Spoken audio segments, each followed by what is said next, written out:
Code so slick, circus they gobble. Encrypted hustle, no chains, no marbles. Faster than the rest, cost stays humble. Breaking through the game, watch others crumble. Nobody do it like this. Circus in the mist. Faster, cheaper, sharper, crypto alchemist. Others stuck in the lane, flipping the twist. Garble circus, baby, we the future, don't miss. Others move slow, we quantum in speed. Blocks they can't touch, fulfilling the need. Chains bound tight, but we unshackled. While they debug, our code is tackled. What they can't do, we already done. That game outdated, we just begun. Algorithms flex, they can't compete. Circuits garble, but the vision concrete. Nobody do it like this. Circus in the mist. Faster, cheaper, sharper, crypto alchemist. Others stuck in the lane, flipping the twist. Garble circus, baby, we the future, don't miss.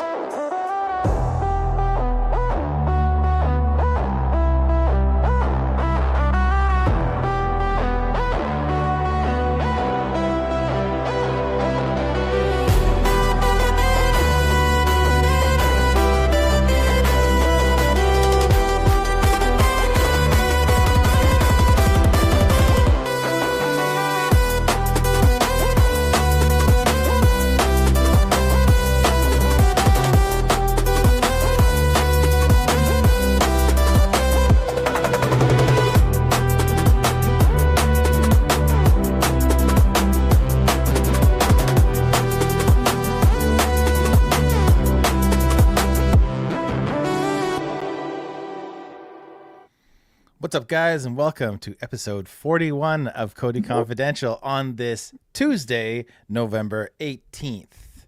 He's here. It's the Viking. It's Soren. What's going up, man? Yeah, it's good, mate. I was just out having a quick smoke while you were running the intro music. I almost missed coming back in. Yeah. How you doing, mate? So, good. You know what? Like, weekends are getting tough for me. So I don't know. I can't do weekends all the time. I just can't do it, man. No, it's fine. Listen, on a general note, because a lot of people have asked, what's wrong with Sundays? And basically, not so much for me. I just have to show up. But for you, you have to make sure everything works. So you have a lot of prep for this. Then we have the show. And then you have, I don't know, probably 3 or 4 hours of cutting out all the little bits that we post afterwards. So it's easily a whole Sunday for you. It's and family is important. You got to spend some time with the family, and you got to enjoy your weekends. So I'm fine with the dynamic schedule, and we'll take some feedback from the community which weekdays suit them best. So yeah, I mean, if it was at the end of the day on Sunday, it would work for me, but it's kind of smack dab in the middle of the day for me. And it's been, well, how, with camping season and everything, it was kind of disruptive, and I didn't have any, maybe Starlink next year, and then it'll be all good. But anyways, I know it feels like I don't have it up yet, so give me a second here, but I know it's been a while, guys, but let's go to the weekly update where we're going to go back in time a little bit and discuss this. All right, man, take it away. Yeah, so this is the weekly update from Friday. So, basically, what a difference a week makes. A week and a bit. The Friday before, we were all singing and dancing and planning expensive holidays. Now, we've retraced, 75% of that. Well, probably the whole pump, actually. We pretty much retraced the whole pump. And now we're back to applying for jobs at McDonald's. So it's all very stressful. And, if you're watching the charts and having all these different emotions and, one day it's up and then you got another 7 days down. And then, I get it's very stressful. And that's why I made the decision long ago. I mean, I do watch the charts almost on a daily basis, but I don't pay that much attention to them. I spend a lot more time looking at the fundamentals because they are by far the best barometer for how we're doing as a project. And how are we doing? I think we're doing all right, actually. I think we're doing very well. privacy remains firmly in the headlines. And all of a sudden, everyone has a privacy angle. It's amazing how crypto works. People that have been out of the headlines, projects that no one even knew existed, all of a sudden are all over the place. Privacy this, privacy that. Facts are still facts, though. Yeah. First generation, that's the privacy anonymity Dino tokens. They don't do much, and because of the anonymity aspect, they're being outlawed in most places. That doesn't prevent, obviously, the massive pump that we've seen on Zcash, but, good for them. Yeah, good for the holders. At least somebody makes money in this shitty market, is my thoughts on it. So, very good, but it's totally irrelevant to what we're doing. Second generation, you got your CKs, your FHE, and your Ts in various combinations.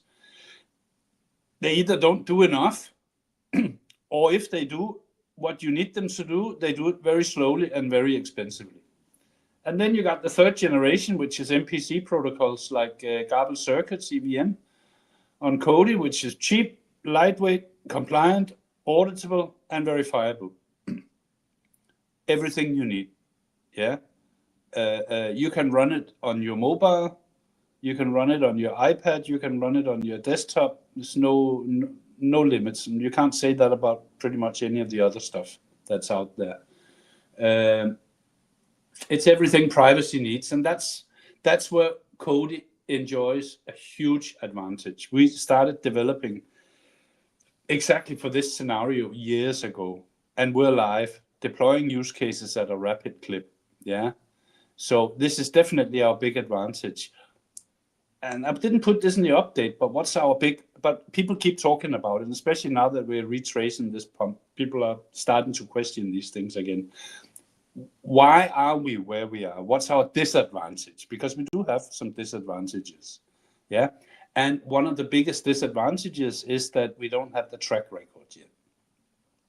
Yeah, and if you're looking to build on blockchain, or if you're looking for a privacy technology to incorporate one way or the other into your tech stack, and if you do a little bit of due diligence on these things, you're going to say, oh, Garbled Circuits, that looks exactly like I want, but does it do what they say it does?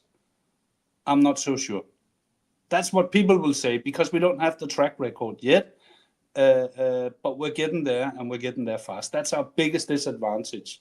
CKs, FHETs, they're a known animal. They've been around much longer than we have, and they have plenty of track record. So the disadvantage part, we're gonna catch up on that real quick, and we're approaching escape velocity, and it's going quite fast. It won't take long. Thursday last week, Ethereum put out a guest thread by Paul Brody on how they're leading the way on privacy. And COTI was very prominently featured there as basically a handful of privacy infrastructure providers. Now, Paul Brody is Ernst & Young. Paul Brody is the big honcho at the Enterprise Ethereum Foundation. And I think the implications of this will turn out to be quite profound. In fact, just the day after this was put out, I stumbled over a clip. If you could bring that up, Tracer, if you got it ready.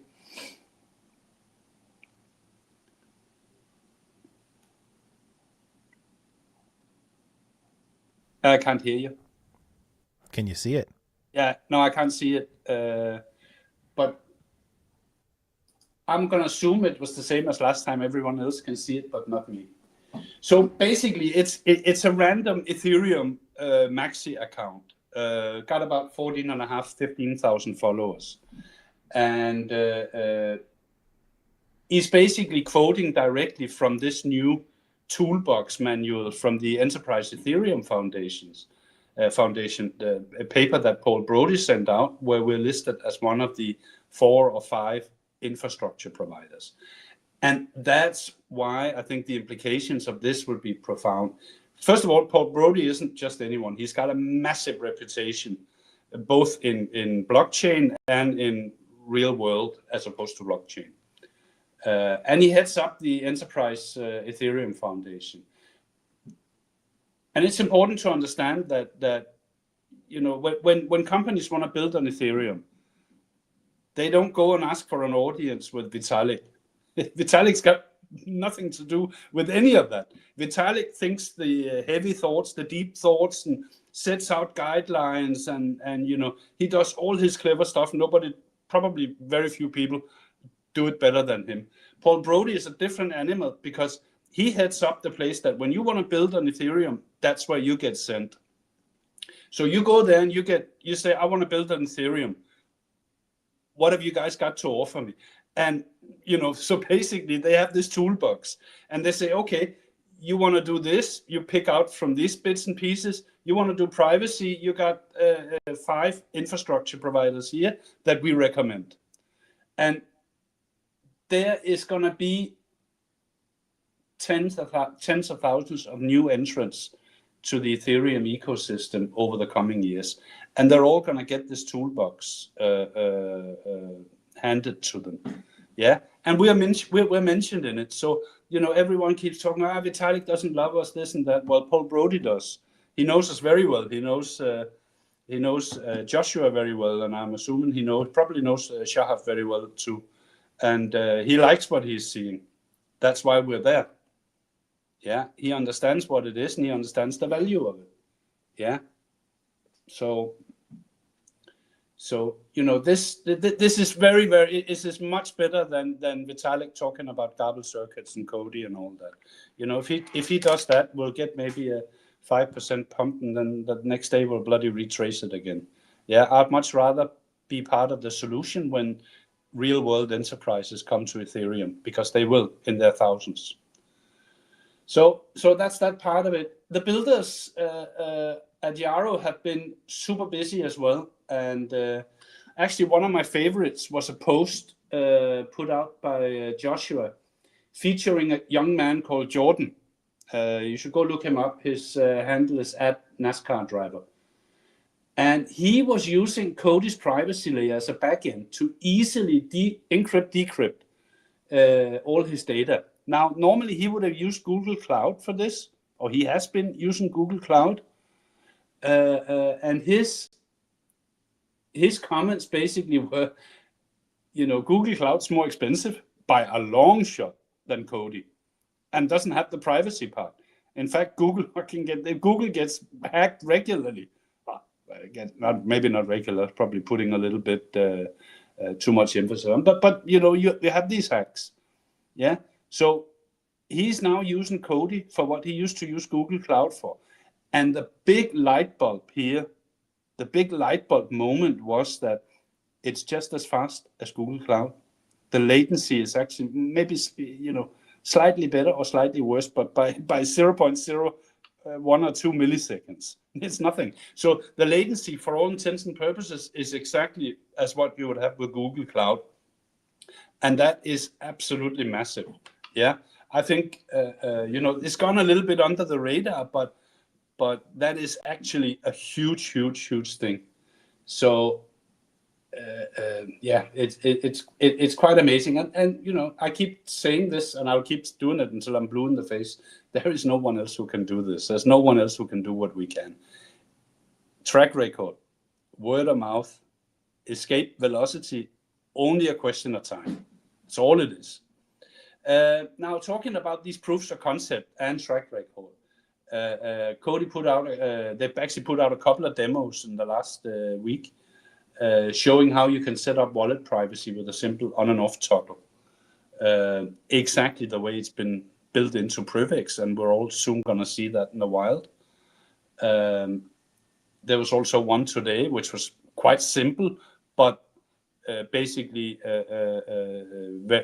verifying by age. But you know, underlying these things is literally hundreds of use cases.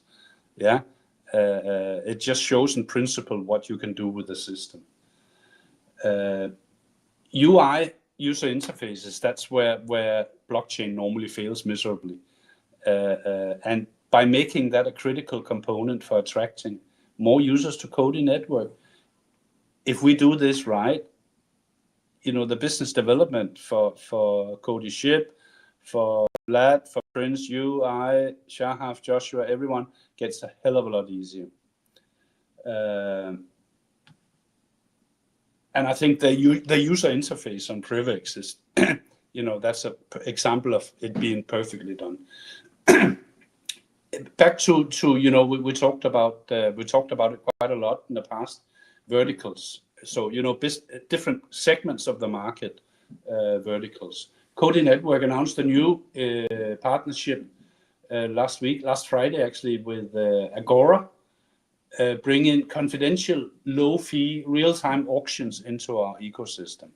Yeah, and again, they're a small player, but they're doing something that no one else is doing. Yeah, simply by incorporating garbage circuits into what they're proposing to do. There are plenty of online auction places, but they can't handle privacy in the way that Agora will be able to handle it. So it's great because we're seeing yet another vertical, another use case being filled. And what is even more interesting is that this project actually has got one of our longtime community members, Rahul, on the team. So I'm definitely going to be keeping a close eye on them, and I'm going to cheer extra loud because I love it when community members are building. So yeah, that's it for the update. And as always, well, not as always, but since of a few weeks ago, you can now go mint that little headlines I attached to the weekly update. You can go mint it on the Craft app. I think I finally did one without messing it up. So this is like your tip jar for the writer. They're cheap. So that's that. Excellent as always, man. Did you read the thread that Privax just threw up? Amazing. On X. Yeah. So, oh, come on. I don't know why StreamYard is being so glitchy on me right now, but we talk about this. So, I mean, I am so excited for Agents on Privex. I think everybody knows that, probably sick about hearing it. But if you haven't read this thread, go read it. It's what we talk about all the time, where you can be the greatest trader ever, but eventually you have to sleep. Eventually you're going to get sleep deprivation. Eventually you're going to get emotional. You're going to get greedy. You're going to start rage trading or, revenge trading. And Privex Agents all about not having that happen. So it's I retweeted it. Soren may have retweeted it, but go read this thread. It's really, really cool, and I couldn't be more excited for Privex Trading Agents. I wish I could show you more, but they're not live yet. But it sure feels like they're getting ready. Like, who knows? But it sure feels like they're getting ready to launch them. I don't know if that's how you feel, Soren, but it feels like it's getting close. I think it's starting to have the feel of being just days away now. I do want to attach a few comments to this because there was a little bit of mumbling in the Telegram groups about why the Privex volumes were so up and down. Yeah. And the platform revenue as well. So I'm not on the team. I don't have any special info about what's going on, but here's my guess. They are testing these trading agents. That's why you see the volumes fluctuate. Yeah, and they're testing them not paying platform fees. They're testing them paying the COTI fees. They're two very, very different things. Now, I don't know Privex's business plan for these trading agents. Maybe they will not charge a lot of. Maybe they will charge them in COTI fees. Plus a tiny markup. Maybe they will charge them normal platform fees, which is about a COTI, a transaction, a trade. One trade is a little less than a COTI. But all these AI agent trades that they've been running, and which has pumped their volume very, very quickly up to like $70 million per day, they were done with literally no fees whatsoever. And that fee, that when you do the numbers, it looks like the average fee that you pay on COTI mainnet. So just to not clear up, but just to give my opinion on why it looks a little bit funny. Just chill. They're an exchange. They don't just release things and hope everything goes well. They are under a very, very strict set of rules for how they behave and how their platform works. So they got to check these things. Let's do some FUD busting really quick here, Soren, because this one like gets under my skin. You see people in Telegram. What is with Telegram, man? Is it just like the most toxic place on earth sometimes? Can be, yeah. You see on Telegram that people think that we're pushing Privex because we've been led to push Privex. Nobody led me to push Crafter, okay? Nobody's led me to push Privex. I see things that I'm bullish on, and I talk about it. I've said this before. I'm community member first, and so is Soren. And we've been allowed that latitude to talk about what we believe in. And when we find something that we believe in, we talk about it. I might not agree with Soren on something, and he might want to talk about something. They don't tell us what to talk about on COTI Confidential. COTI Confidential is our show, our house. We talk about what we want to talk about. There is no overreach. So you can put that to bed. The other thing people talk about is us being paid ambassadors and pushing narratives.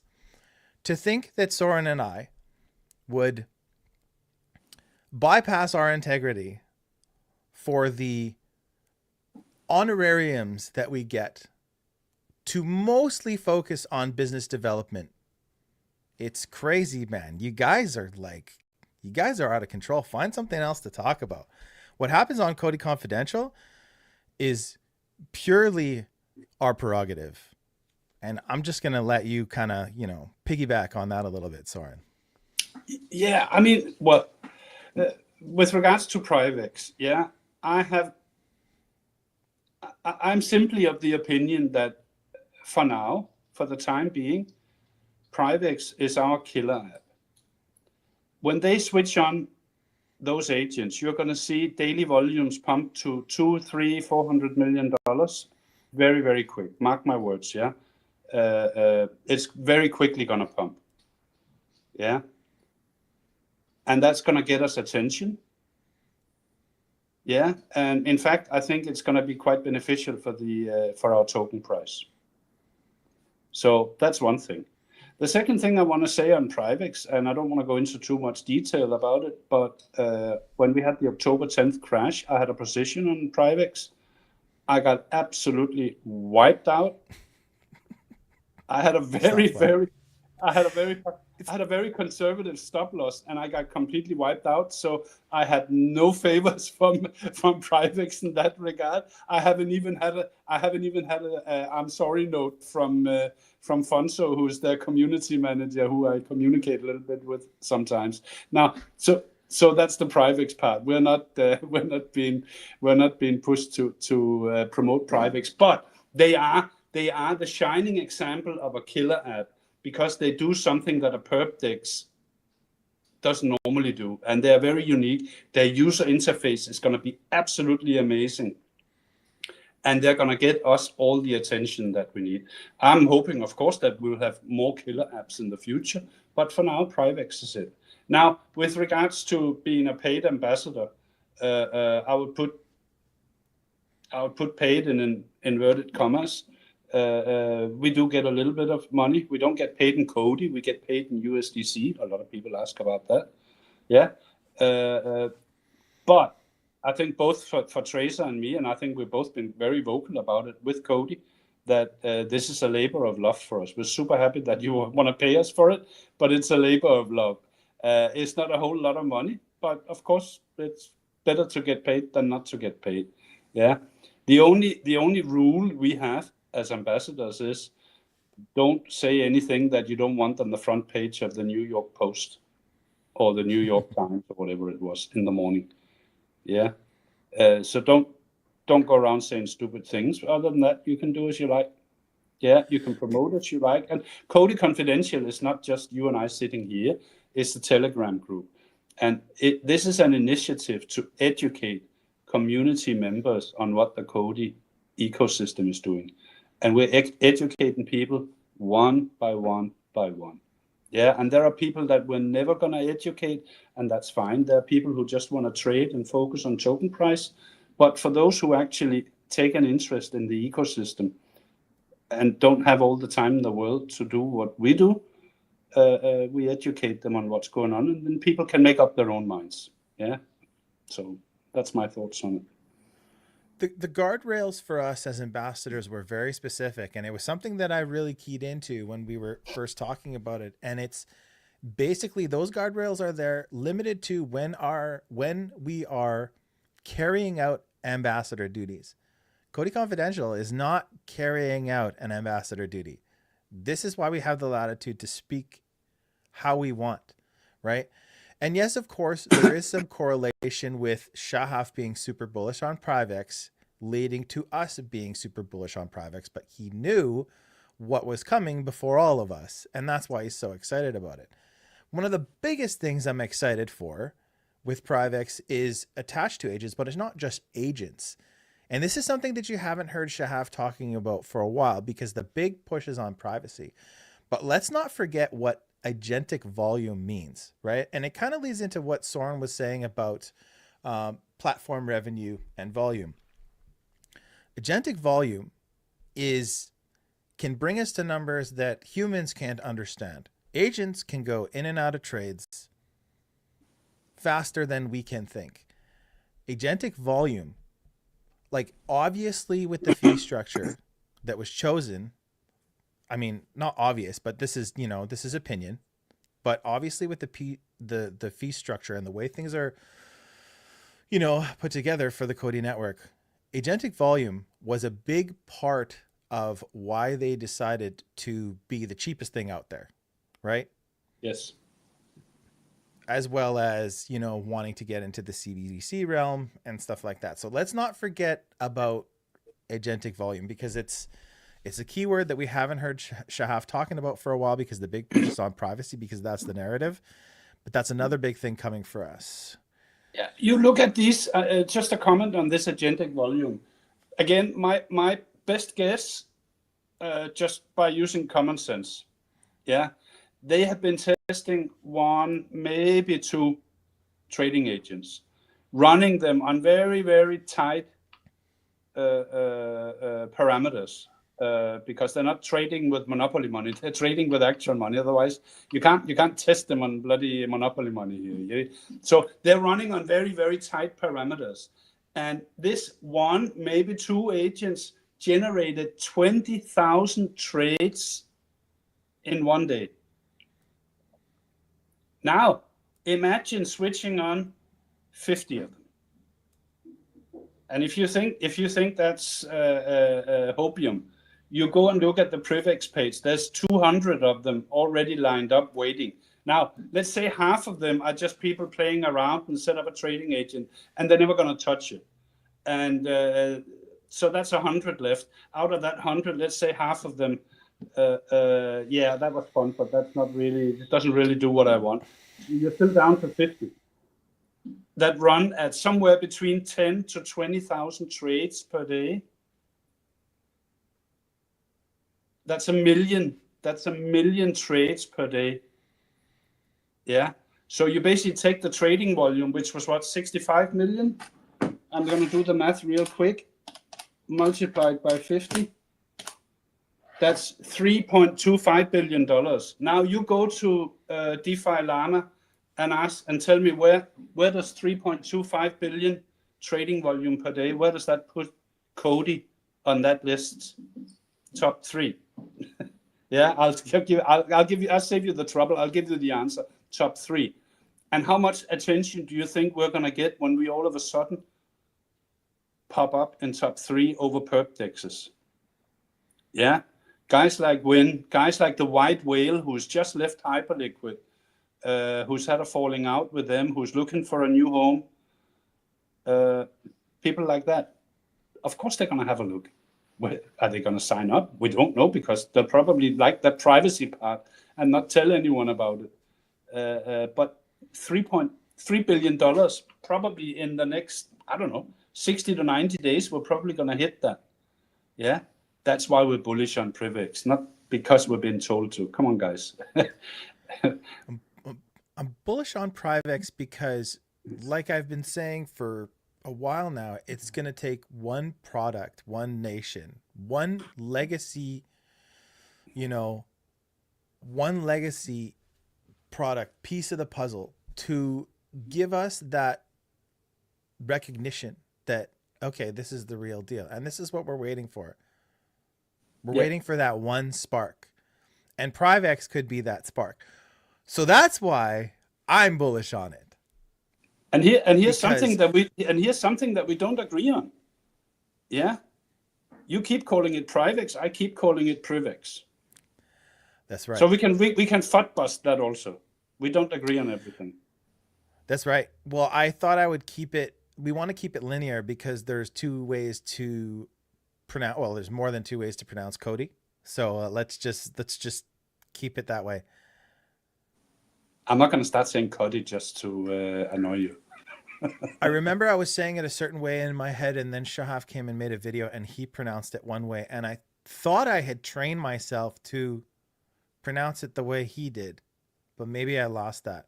I guess for me it's privacy, so it's Privex. Privacy. No, wait a minute. See, now I'm all messed up. We got to move on from this. Yeah. You're Privex, I'm Privex. But yes, it is the killer app. It will be the killer app. And you don't have to take our word for it. You just watch what happens over the next 60 days. And if that doesn't make you bullish on Privex and what it's going to do for our ecosystem, then you need to, honestly, and this is going to sound tough, but you need to start paying attention. Really. Yeah. This is how most ecosystems get their break. They have a killer app that all of a sudden everyone starts talking about. Yeah. And this is going to be it for us. I think it's unfortunate that a lot of our community has become, like we have a lot of people who've been in the community for a very, very long time now. And I think that's great, but it's also a weakness because a lot of those people's views are clouded by the last 5 years of adoption and price action and how they've gone through that kind of bear market and those kinds of things. And they think that, well, it's just never going to get better. And if it does get better, it's just going to get a little bit better. And I think that's clouding a lot of our community from seeing the true potential of what's happening here. Now, when you look, and it comes back to fee structure to me a lot, because it took me 2 years to understand, like, how will this ever make sense? And what I keep tripping on is the fact that most people they can't dream big enough. They don't have a big enough vision for this project and what it really means. You need to be so hyper bullish to understand the tokenomics and to have it make sense. I mean, people just can't, it's because our minds, and it's not me because I'm there now, but it's their minds just can't grasp this much, we'll call it success, right? This much adoption. And it is a very, very bold play. And we're going to look back at it. Either it's the most genius, like 300 IQ thing ever, or it wasn't. But they set out to be the fastest, lightest, cheapest, and most revolutionary privacy infrastructure ever. And they wanted to make sure that they would stay the cheapest no matter what happened. They are definitely the fastest, and they are the earliest. So for you people who are stuck looking at price, stuck on the past 5 years of what it's been like, if that's kind of leading your ambition now, I think you need to take a step back and look, redo your research, look at it with an open mind and realize where we are and that we are ahead of everybody else in not only in terms of metrics, but in time frame. It'll take one spark, and who knows where that spark's going to come from. And it could be Privex, and it could be something else. But you guys got to stop I like to look at where we came from, but I think too many people are looking back and saying, oh, it's never going to happen. It maybe get this much better. You need to look at this with a fresh perspective and realize the plan. That's what I think. No, and well, I agree with you. I think when we often hear people saying, "Oh, I've been in COTI 5 years and it's been a hell of a, it's been brutal, blah blah blah." Well, you've been in COTI for 2 years, yeah. COTI as a project reset 2 years ago, yeah. So whatever happened before, whether it was nice or not nice, or it's gone, past. Forget about it, yeah. Don't let it cloud your judgment. So that's one thing. So you've been in COTI for 2 years. That's how you should think about it. The second thing is tokenomics punishing us? Probably. I could sign up for that argument. I wouldn't argue too much against it. We will never know. Yeah, but without the tokenomics, there's no COTI earn. Without the tokenomics, no treasury. Without the tokenomics, no nodes ecosystem. Without the tokenomics, no Yarrow Labs. And I mentioned Yarrow Labs last because that is actually the most important component of this. These guys, their particular flywheel is really accelerating now. You're seeing how they're expanding into more countries. You see how users are starting to have light bulb moments now. People are building projects. These are not projects that's gonna do anything amazing for our ecosystem, but it's going to do something amazing for these people, and they're going to tell other people about it. And somewhere in all of that is going to be a unicorn, guaranteed. Yeah, promise. You can take it to the bank. There's going to be a unicorn in there somewhere. Yeah. So tokenomics is let's just agree that it's punishing us. But without tokenomics, we wouldn't be where we are. Yeah. That's part of building the ecosystem. It's short-term pain for long-term gain. For me, it's as simple as that. That's how I found my peace with the tokenomics. Yeah, I took the time to understand what are these extra tokens actually paying for, and that's what they're doing. And the grants program. Sorry, and the grants program. There wouldn't be a grants program without it. Sorry. Yarrow is that perfect example of. It'll always look like a failure until it's not, right? Nobody's going to like it until it produces something. And maybe it's uncomfortable for you to look at or to understand what's going on there. I get it. Like it looks like it's, maybe it looks like it's a waste of ecosystem dollars to you. But until something happens there, and then it looks like the most genius plan ever. And so I don't like going after people and attacking them too much for their comments on COTI Confidential, but this one is just too easy. Now, it's only a small mind that can't understand this. So let me lay it out as best I can. The MetaMask snap, first of all, MetaMask snaps are desktop only. We've all known this for a long time. Maybe some of you didn't, but we did know that. Originally, we were going to drop the snap as a third party, meaning that it was just going to be something that wasn't even listed by MetaMask, that we would have to proliferate.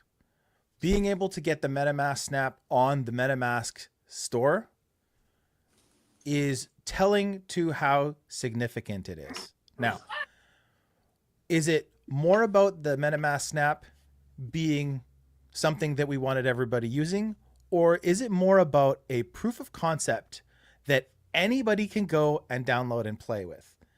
In my opinion, this is a proof of concept that is tangible for the end user. And not every end user is just somebody who has a MetaMask. End users can be people from other chains seeing this thing work and going, hey, maybe this privacy on demand thing is good for us. Look at this. I'm using it right now. We don't have to spend 2 years developing it. It exists.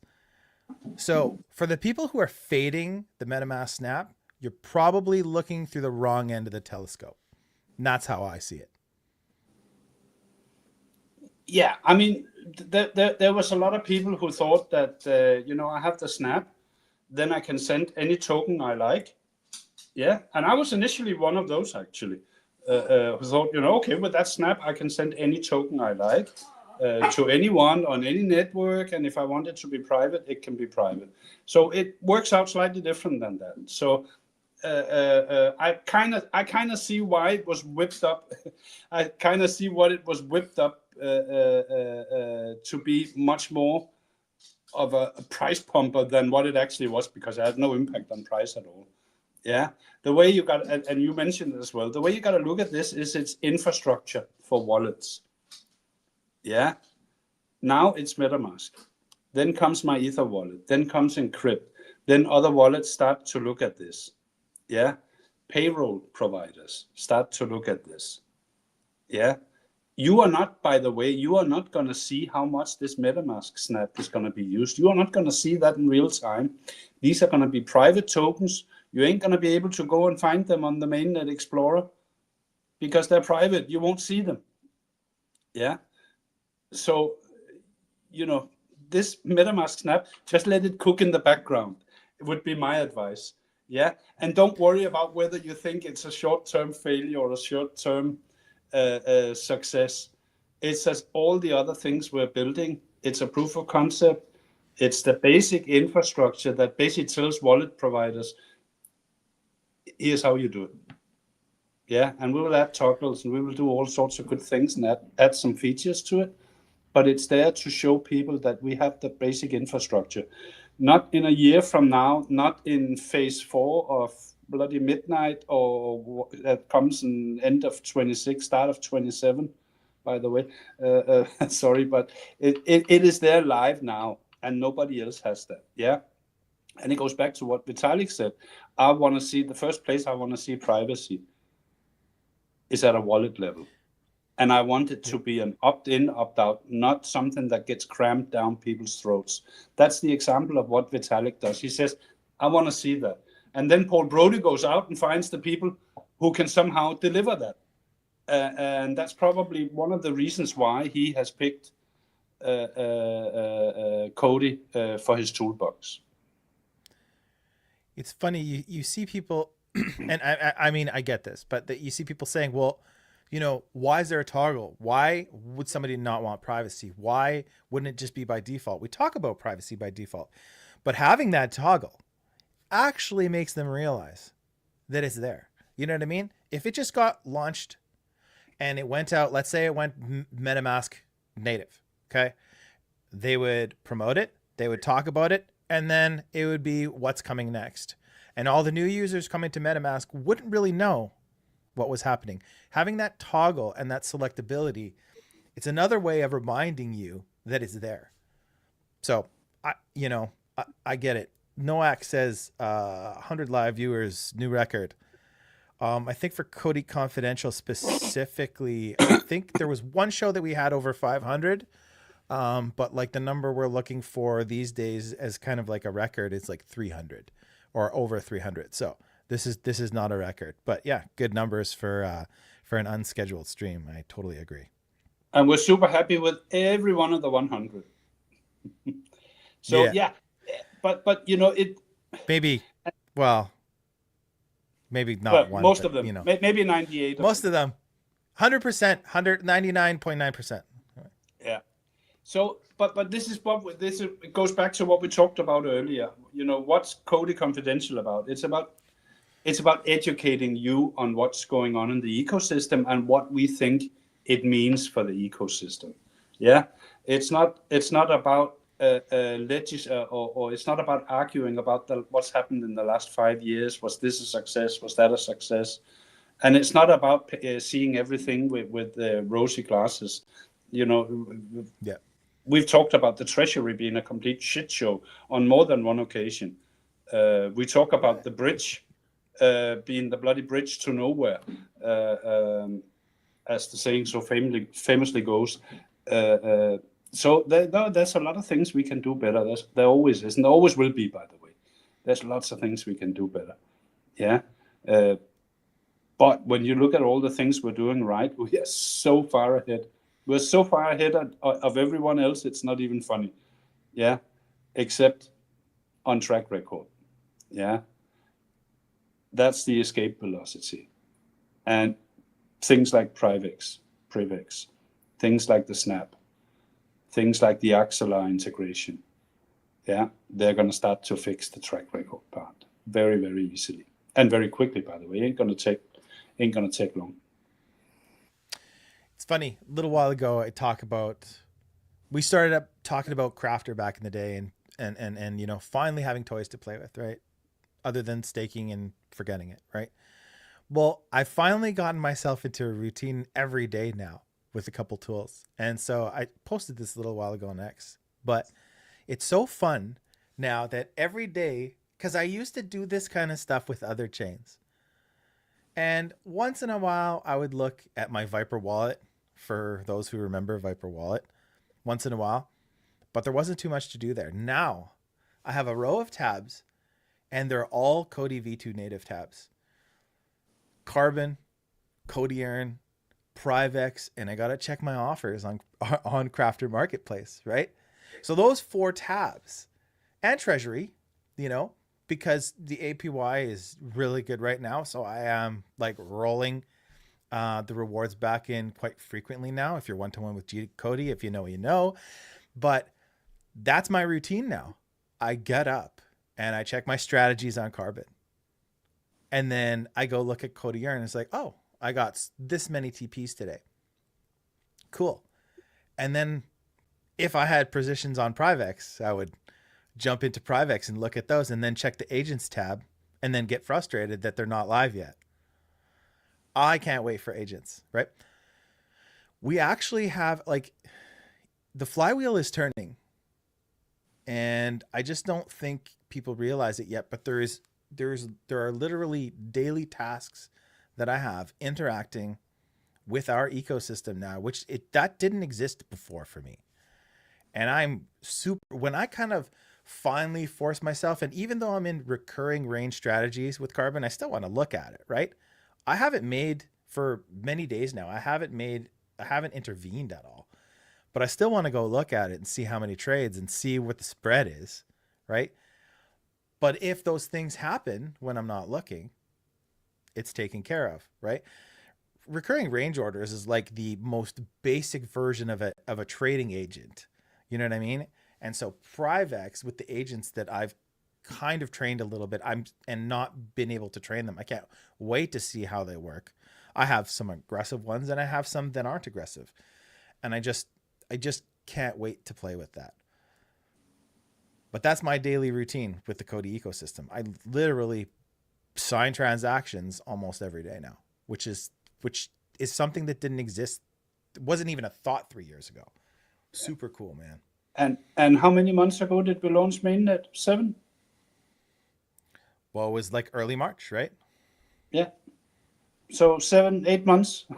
we're gonna do a yearly roundup very soon, and I have no idea how we're gonna. I don't know. It's gonna be a 6-hour show because we're gonna have to cram all these things in. We have really traveled a long distance in 6-7 months in the most horrible market conditions and with all sorts of shenanigans going on. We have come a long way. And I like the way you explain this because it tells everyone how much choice there is now in our ecosystem, and there's lots more coming. There's so much more coming. It's not even funny. It's there's COTI Earn, yeah. So when we first talked about COTI Earn, I kind of glazed over all of this, and so like I said, I've had a daily routine, and I'm looking at these kinds of things. Well, I'm starting to realize how many TPs you can get for holding some of these things. And like for a while this season, I was like, man, I'm like stacking the TPs. Why? Well, when I look right here, USDC on Carbon, that's 300 TPs a day for $100, right?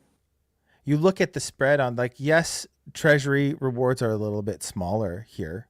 Well, they're quite a bit smaller, but like, look at some of these deposit and hold. Like, it's just incredible. But, I cherry picked this one because it's, Privex is the same. But yeah, holding stables. And like, guys, you don't even have to trade them. Like, you can just sit them there. And it's kind of like a soft yield from COTI. So I thought that was interesting. I finally kind of realized like how many TPs you, because I was trying to figure out how some people were printing so many TPs, right, in the first season. This is wild here. So go look at those. I glazed over them the first time pretty quickly, but go look at that because it's I'm stacking TPs now. Like, Can I tell you something that you didn't know? Yeah, I didn't know. I didn't know also, but and this is to the people who ask why are we printing, why are we minting new tokens for this silly bollocks that's COTI. Yeah, you're her favorite tool, I heard. It's that's a compliment compared to what she says in the DMs, guys. Never go there. It's a scary place. You're her favorite DeFi tool. I think everybody should DM here to DeFi on Telegram right now. Just go light up her DMs. But yeah, no. She's very the thing you didn't know, and the thing that this is one for the people who say, why are we minting tokens for this COTI? Yeah. So COTI, just looking isolated at USDC, we now have $1.5 million deposited liquidity into the ecosystem. That's $1.5 million TVM. So that's one of the many things that these extra tokens have bought us. Yeah, it also buys us the opportunity to promote the various components on our the various projects in our ecosystem. Yeah, and that's what COTI does. And you get free COTI in return for doing next to nothing. Like you said, Tracer, you just deposit your USDC and leave them there, and cash in your daily TPs, and it's free money. I mean, I cashed out, I don't know, $400 at the end of season 1. And that's quite a lot of COTI considering the low token price. $400 that I wouldn't otherwise have had. So I'm quite happy with that. Yeah. COTI Confidential isn't about financial advice. We talk about it is educational, but like, if you are bearish on markets and price, but you want to accumulate COTI with no risk, man, that is like, that's one way to do it right there. Just park your stables in Carbon or Privex, and you're accumulating for nothing. Like, that's your yield, right? So cool. And it's like, it's not small, guys. Throw a couple $100, like, not financial advice, but throw a couple dollars and watch your TPs. Like, it's crazy. If you look at it, it's 60 per 100 in the treasury, but 300 per 100 in DeFi. In stables. $10,000 will give you 2.5 million TPs per day, and no risk of price depreciation, like, at all. You want to accumulate for free? You're bearish on price. You think it's going down? I don't know. There's a strategy for you. Yeah. That you didn't ask for, but you're getting anyways. And no, nobody told us to do this. We see things on COTI Confidential because we're obsessed with the ecosystem. And every once in a while, there's a moment where we're like, hey, here's a chance. Kind of like I told everybody during the COTI campaign, hey, go into the ERC. Nobody's going there. Those people made fat bank. You just need a couple of guys that are obsessed with the chain to give you some pointers. And then hopefully they'll follow. A little bit of common sense, and start looking at what's actually going on. Yeah. And that's why we're here. So you want the common sense, you come and listen to Tracer, and then every once in a while I'll put in a gem or two of common sense as well. It's like sometimes I swear Minnesota does this on purpose because he's trying to We turn just our said face red. It is. This is rage bait. Rage bait. Get out of here. He's doing it on purpose. He's sitting there with a big fat smile on his face now. Wow. It's good to see you. Good to see you listening in, Eli. And I'm very happy you bought more COTI. Good choice. Yeah. What do you guys think is going to happen? Up or down? Are we building a floor at 3.5 or low 3s, or what's going on? I'd like to see in the comments where you guys think the bottom is. Where is the bottom? Are we there yet? What do you think is going to happen with Bitcoin now, Soren? Honestly, it is such a tricky one. I've been very open from the beginning. I listened to one or two people on equities, and one of them is Tom Lee, who is now obviously a huge Ethereum maxi. And Tom Lee says we're going to be back to all-time highs before year-end, and he insists on it. Yeah, none of this has made him change his mind. What he's basically saying is happening now is that there are a couple of market makers with huge holes in their balance sheet due to the October 10th crash, and the whales are circling, knocking down prices of everything to force liquidate them. That's what he's saying is going on. Yeah. So, what normally happens with these events is you don't see bodies floating in the water next morning. Yeah, because that was a nuclear explosion on October 10th. But you don't see bodies floating around in the water next morning. It takes sometimes a month, maybe a month and a half, 2 months. Then you will see a couple of bodies rising to the surface. That's what he thinks. And he says as soon as that's over and done with, we're back on an upward path. So answer to your question, we'll probably go a little bit lower. Not all that doomsday stuff. Although I'm a little bit worried about the VIX is very high at the moment, and this Japanese carry trade that people have been talking about for years seems to be unwinding, and Japan can sometimes be a catalyst for bigger things around the world. But if anything, it'll just be the catalyst for the US Fed to start printing even more money. Yeah, because Trump's not going to want to have these things on his watch. He'll leave all that to the Democrats, or whoever comes after him. So I think we're going to be all right. I think we're close to the bottom, and then we're going to see some very hefty bounces upwards towards the Santa rally. That's my thoughts on it. Well, I knew if I asked you about Bitcoin that you'd start talking about your buddy there, Tom Lee. And the reason why I asked you is because they just doubled down and bought 169 million in ETH in the past week.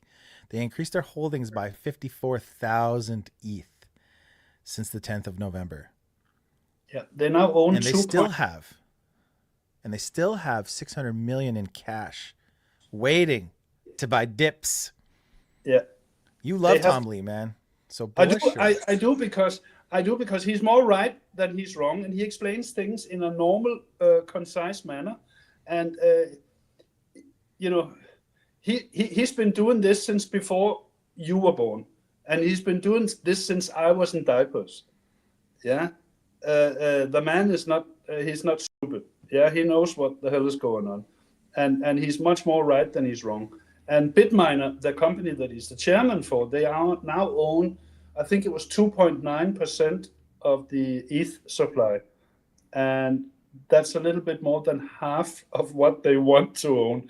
They want to own 5%. And they're going to stake it all. And they're going to pay out, they're going to make about $500 million per year at current prices. It'll be a lot more than that once the price starts to pump. But they're then going to pay that out mostly in dividends to their owners, to their shareholders. Sorry. Well, I knew when I saw that he was doubling down that you'd be excited about that. Yeah, no, I So mean, I do follow him quite closely because he talks in a way that makes sense to me, and it should make sense to a lot of other people because he explains things very calmly, very clearly, and not he does. Yeah, now he's talking his backs a little bit. I do agree with that, but when he hasn't changed his stance. One of the clips you didn't bring up now is one that's been circulating quite widely back in 2019 when the price of Bitcoin was at around $5,000 at the time, I think. Back then, he said, and people thought he was they thought he belonged straight in the padded room. But back in 2019, I know what you're talking about now. He said, put 1 or 2% of your portfolio in Bitcoin. Yeah. And people, all the legacy experts, that's absurd. You're crazy. Guess who's laughing now? Yeah, because he's as bullish on Bitcoin as he is on Ethereum. But of course, he's talking his Ethereum backs a little bit more. But he's bullish on both of them. And he knows that, up. Yeah, up. No, and because Eli knows this game. He's been in it for a long time, and he knows the U.S. system. They're gonna grease the wheels. The wheels are gonna get serious lump of grease before the midterm elections. So you all wait and see what happens. Just take it easy. I think this is confirmation that comment was rage bait. But yeah, he was that's how I'm going to take winding you up. He was definitely winding you up. We got any other interesting questions we can deal with? Well, yeah, I want to. You've been talking about this football game for a while. So has somebody else. So tonight, it's in the 45 minutes. It's the Bacon Slicers versus the Wet Sox. No, not the Wet Sox. The Sweaty Sox. There we go. The Bacon Slicers are the Danes, and the Sweaty Sox are the Scottish. And the winner of tonight's game, actually, if it's a draw, we still win. We can draw, or we can win the game, and we'll go straight to the World Cup in 2028, I think it is. 2028. If we lose, obviously the Scots will go straight to the World Cup, but the loser will still have a playoff round in March next year. Yeah, and this should never have happened, because we lost to the potato farmers of Belarus last week. And we played it was a 2-2 draw, but literally no one drops points against the potato farmers from Belarus. It is unheard of. So there's a bit of football tonight. Yeah. Well, and on that note, I think it's perfect to leave it here. Look, guys, you know what? We get it. It's tough out there, and the weeks and months roll by, and it's still tough out there. But I don't know what to tell you. It's kind of tough everywhere, except for very few places. So the people who are going, but everything else is pumping, it's confirmation bias. That's not what's really happening. But Eli says up. Tom Lee says up. So I guess that means Soren says up. So I guess up is next.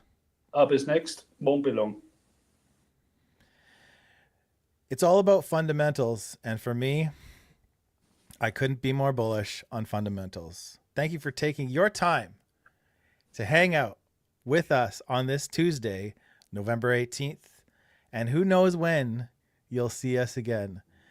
We are live from coast to coast and around the world every week with COTI Confidential. And we'll see you next time. Stay COTI.